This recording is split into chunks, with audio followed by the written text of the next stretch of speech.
With the signing of the Aral Law, we embark on a definitive journey to champion the right of every Filipino child to quality education, ensuring as well that it is accessible to all. Learning, after all, is not confined to the four walls of a classroom.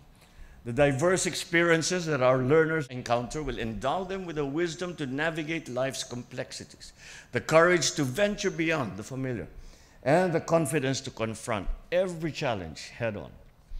At para sa ating mga kabataan, hangad ko na gamitin ninyo ang programang ito upang makamit ninyo ang tagumpay. Bilang ama, edukasyon ang pinakamahalagang pamana na maaari naming iwanan sa inyo. Walang material na bagay na makakatumbas sa halaga ng edukasyon. Let us collectively aspire to build a bagong Pilipinas, one where education serves as the cornerstone of our nation's progress. Through our integrated efforts, we can create a future where no learner is left behind, and every Filipino child can flourish in an increasingly complex world.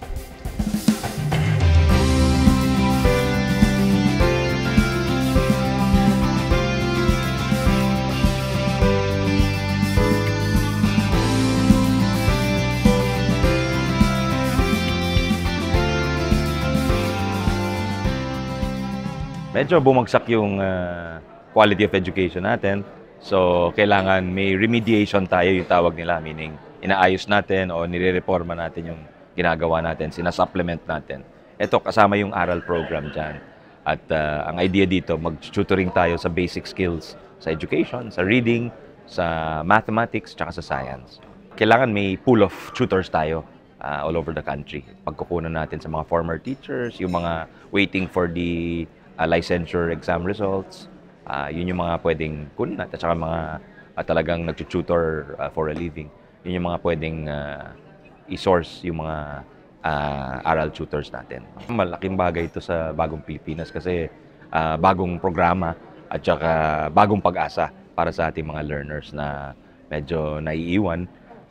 Gusto na natin tulungan ang buong sistema. Ito ay system-wide intervention ito. Kami po sa DepEd ay patuloy na nanilbihan at committed po kami to produce quality and accessible education.